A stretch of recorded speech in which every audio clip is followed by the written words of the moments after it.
तो हे दोस्तों, आप सभी के सामने एक बार फिर से मैं लेकर के आ गया हूँ विक्रम और बेताल की बहुत ही इंटरेस्टिंग स्टोरी, सुख और सरिका की स्टोरी, जिसमें सुख और सरिका ने एक एक कथा सुनाई है राजकुमार को। दोनों ही अपनी अपनी कथा में यह बताते हैं, सुख अपनी कथा में बताता है कि स्त्रियां बहुत दुष्टा होती हैं और जो मैना होती है सरिका, उसने यह स्टोरी सुनाई है कि जो पुरुष होते हैं वो दुष्ट होते हैं। तो इस वीडियो के एंड तक बने रहे। सुख और सरिका की कथा। शीशपा वृक्ष पर चढ़कर विक्रमादित्य ने फिर बेताल को उतारा और उसे कंधे पर डालकर चुपचाप भिक्षु की ओर चल पड़ा। कुछ आगे चलने पर सब पर बैठा हुआ बेताल फिर से बोला, राजन, रात के समय इस भयानक शमशान में आते जाते हो, तुम घबराते नहीं हो, यह आश्चर्य की बात है।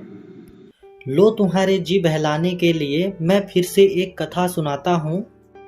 पाटलिपुत्र नाम का एक जगत विख्यात नगर है। प्राचीन काल में वहाँ विक्रम केसरी नाम का राजा राज करता था, जिसके पास ऐश्वर्य के सारे सामान मौजूद थे। उसका राज्य सदैव बहुरत्नों से भरा रहता था। उसके राज्य में किसी भी चीज की कमी नहीं थी। और उस राजा के पास एक तोता था जिसने श्राप के कारण यह जन्म पाया था। वह तोता समस्त शास्त्रों का ज्ञाता और दिव्य ज्ञान से युक्त था। उस तोते का नाम विदग्ध चूड़ा मरेन था। तो उस तोते के परामर्श से राजा ने अपने समान कुल वाली मगध की राजकुमारी चंद्रप्रभा से विवाह किया। उस राजकुमारी के पास भी सोमिका नाम की एक वैसी ही सरिका मैना थी, जो समस्त विज्ञानों को जानने वाली थी। वे दोनों तोता और मैना अपने बुद्धि बल के अनुसार अपने स्वामियों की सेवा करते हुए दोनों एक ही पिंजड़े में रहा करते थे। और एक दिन बातों ही बातों में तोते ने मैना से बोला, प्रिय, तुम मेरे साथ एक ही सेज पर सो, एक आसन पर बैठो और एक साथ भोजन करो, हमेशा के लिए मेरी हो जाओ। तो तोते की बात सुनकर मैना बोली, मैं पुरुष जाति का संसर्ग नहीं चाहती, क्योंकि वे दुष्ट और कृतघ्न होते हैं। मैना की बात सुनकर तोते को बहुत ही आहत हुआ। उसके स्वाभिमान को ठेस पहुंची और वह बोला, तुम्हारा यह कथन बिल्कुल ही गलत है। मैना, पुरुष दुष्ट नहीं होते हैं। दुष्टा तो स्त्रियां होती हैं, वे क्रूर हृदय वाली भी होती हैं। तोते की बात पर दोनों में झगड़ा पैदा हो गया। तब उन दोनों ने शर्त लगाई कि अगर मैना झूठी होगी तो वह तोते के साथ विवाह कर लेगी, और यदि तोते की बात गलत निकली तो वह मैना का दास बन जाएगा। इस बात को लेकर निर्णय करवाने के लिए राजसभा में बैठे हुए राजकुमार के पास तोता और मैना दोनों पहुंचे। अपने पिता के न्यायालय में बैठे हुए राजपुत्र ने जब उन दोनों के झगड़े का वृत्तांत सुना तो तब उसने मैना से कहा, सरिका, पहले तुम बताओ कि पुरुष किस प्रकार दुष्ट होते हैं। तब मैना ने कहा, राजकुमार सुनिए, अपने पक्ष की पुष्टि करने के लिए मैं आपको एक कहानी सुनाती हूँ। इस धरती पर कामंदिका नाम की एक बहुत ही बड़ी नगरी है। वहाँ धर्मदत्त नाम का एक बहुत ही धनी व्यापारी रहता था। वहाँ अर्थदत्त नाम का एक बहुत ही धनी व्यापारी रहता था। व्यापारी के यहाँ एक पुत्र ने जन्म लिया और व्यापारी ने उसका नाम धनदत्त रखा।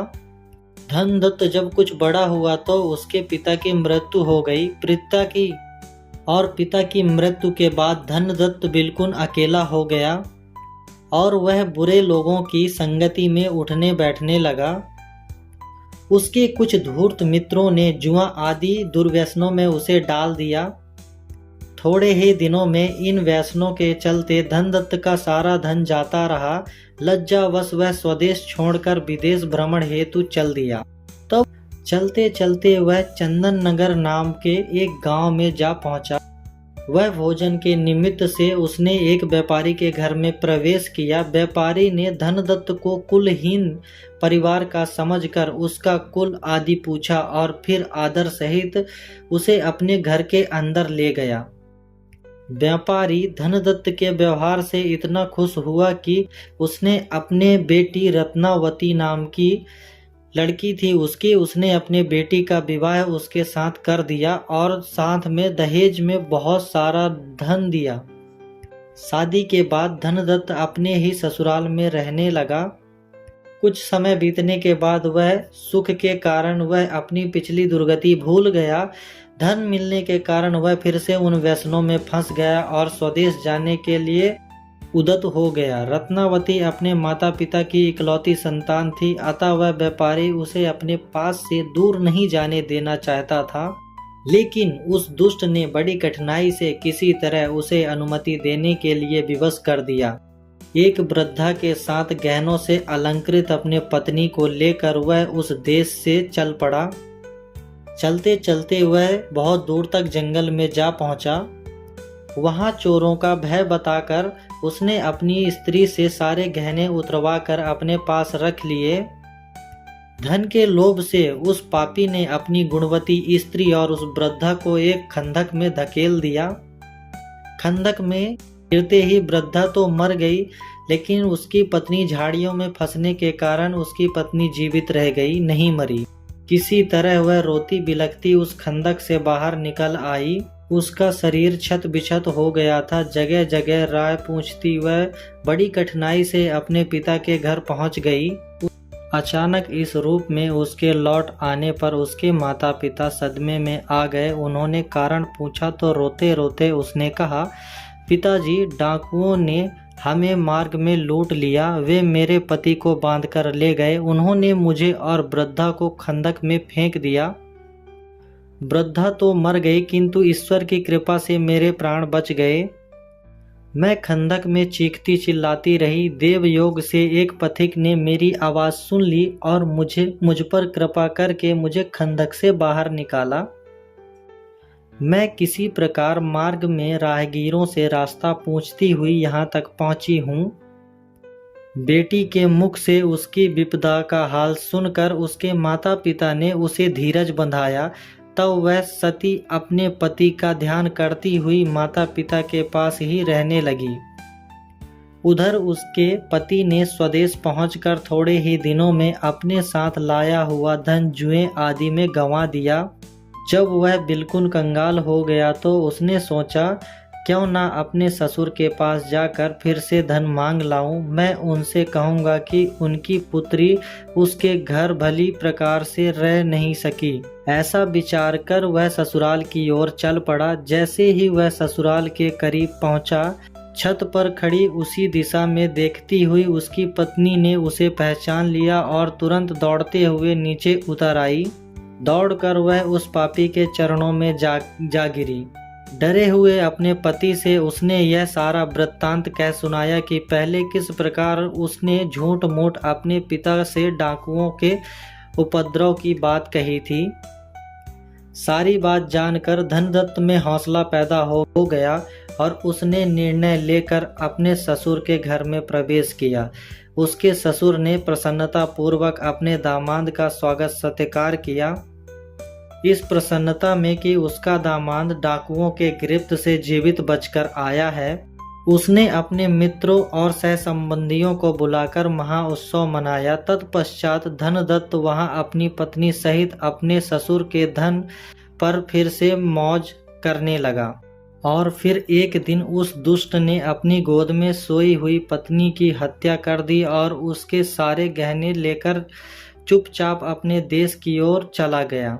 जब मैना ने आक्षेप लगाया कि पुरुष ऐसे ही पापी होते हैं, तो राजकुमार ने तोते से कहा, हे सुख, सरिका अपनी बात कह चुकी है। इसके प्रति उत्तर में तुम्हें जो कहना है कहो। तो तोते ने बोला, हे देव, सुनिए, मैं आपको एक कथा सुनाता हूँ। हर्षवती नाम की एक नगरी में एक धनवान बनिया रहता था। वसुदत्ता नाम की उसकी एक कन्या थी जो अत्यंत सुंदर थी। बनिया उसे अपने प्राणों से भी अधिक प्यार करता था।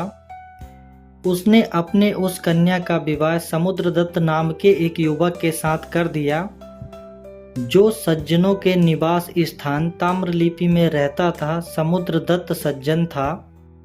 वह वसुदत्ता के समान ही रूप यौवन वाला था। सुंदर स्त्रियां उसकी ओर इस तरह टकटकी लगाए देखती थीं जैसे चंद्रमा की ओर चकोर देखता है। एक बार जब वसुदत्ता का पति अपने देश में था, और वह अपने पिता के घर में रहती थी, तो उसने दूर से ही एक पुरुष को देखा। उस सुंदर युवक को देखकर वह चंचल स्त्री कामातुर हो गई और अपनी सखी द्वारा उसे गुप्त रूप से बुलवाकर उसके साथ काम क्रीड़ाएं की। उसके बाद भी वह उससे गुप्त रूप से अनेकों बार मिली। उसकी उस सखी के अलावा किसी और को उसकी करतूतों का पता नहीं चला। एक दिन उसका पति अपने देश में वापस लौटा तो उसके सास ससुर ने उसका बहुत आदर सत्कार किया और उसे उचित मान सम्मान दिया। अपनी इकलौती संतान वसुदत्ता का पति होने के कारण उनके लिए वह सबसे प्रिय व्यक्ति था। वह सारा दिन उत्सव उल्लास में बीता। रात में वसुदत्ता के माता पिता ने बेटी को सजा संवार कर उसके पति के शयन कक्ष में भेजा, किंतु एक ही सेज पर सोकर भी वह अपने पति के प्रति अनुरक्त न हुई। दूसरे पुरुष में मन लगा रहने के कारण पति के आग्रह करने पर भी वह नींद नहीं आने का बहाना करके पड़ी रही। तब राह की थकावट और मदिरा के नशे में चूर उसके पति को जल्द ही नींद आ गई।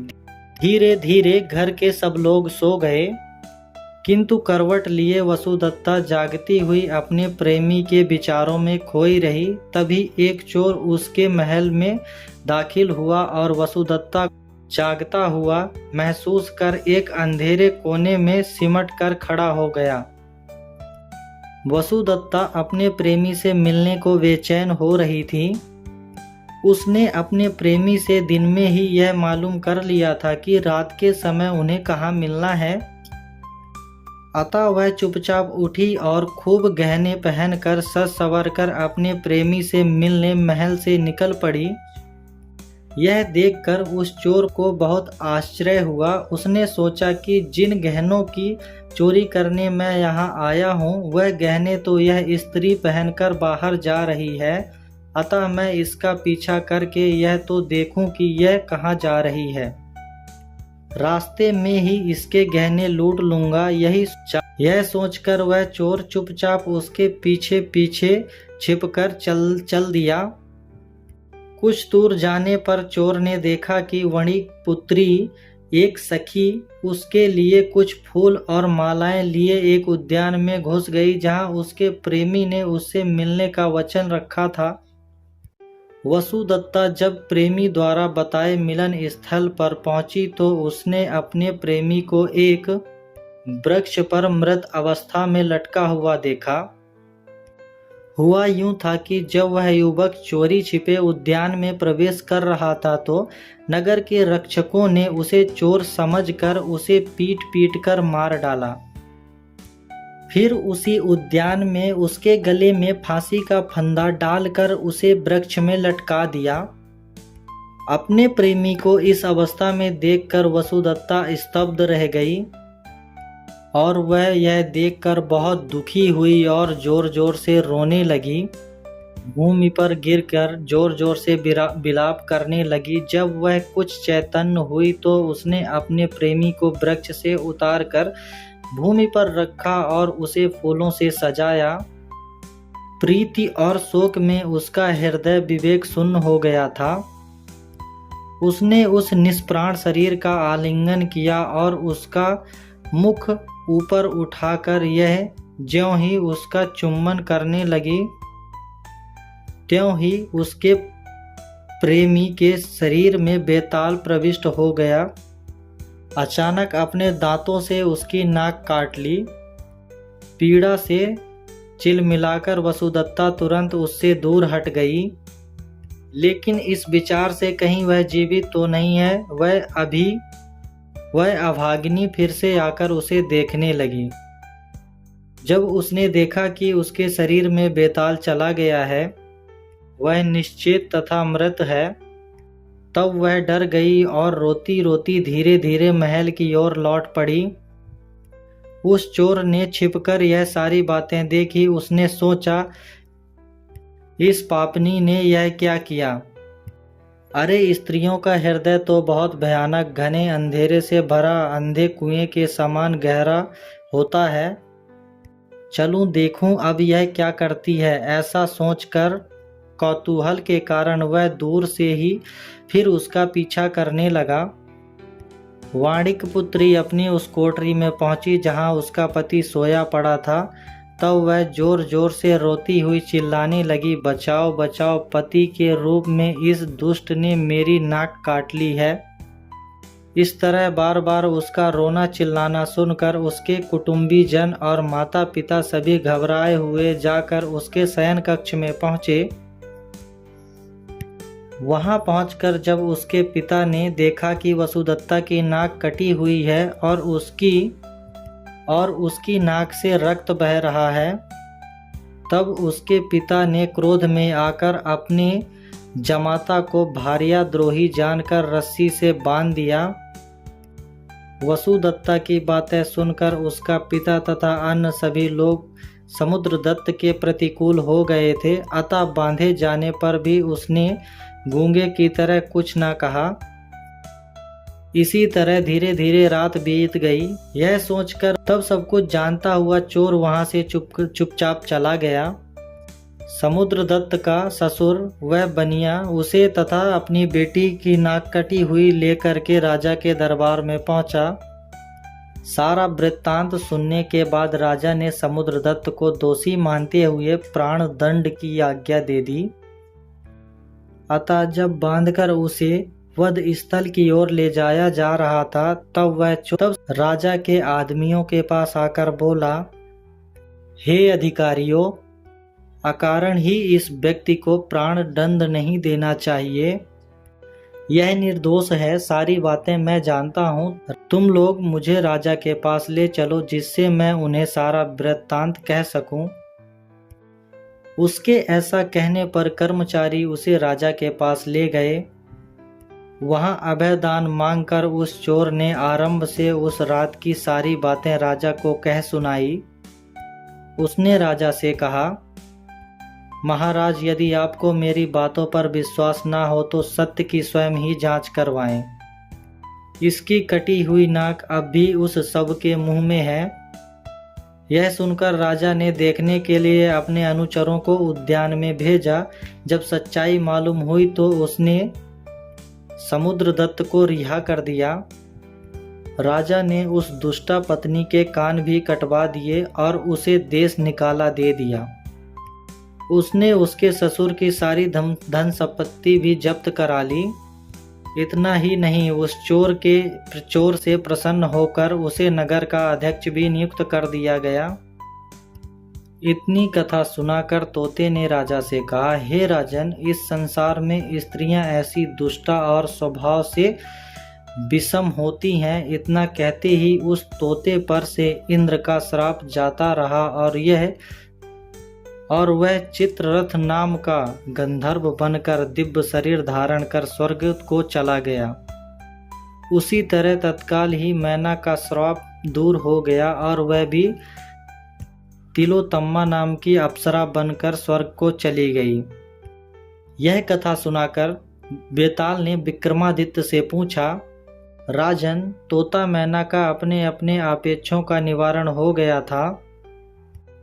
अब तुम बताओ कि स्त्रियां निंदित होती हैं या पुरुष? जानते हुए भी यदि तुम कुछ नहीं बताओगे तो तुम्हारा मस्तक टुकड़े टुकड़े हो जाएगा। कंधे पर बैठे हुए बेताल की बातें सुनकर राजा ने कहा, तुम लोग, हे बेताल, निंदित तो स्त्रियां ही होती हैं, पुरुष शायद ही कोई कभी और कहीं वैसा दुराचारी होता है, लेकिन ज्यादातर स्त्रियां प्रायः ही सभी जगह और सदा ही वैसी ही होती हैं। राजा के ऐसा कहते ही बेताल पहले की तरह राजा के कंधे से गायब हो गया। राजा भी उसे वापस लेने के लिए फिर से उसी वृक्ष की ओर चल पड़ा।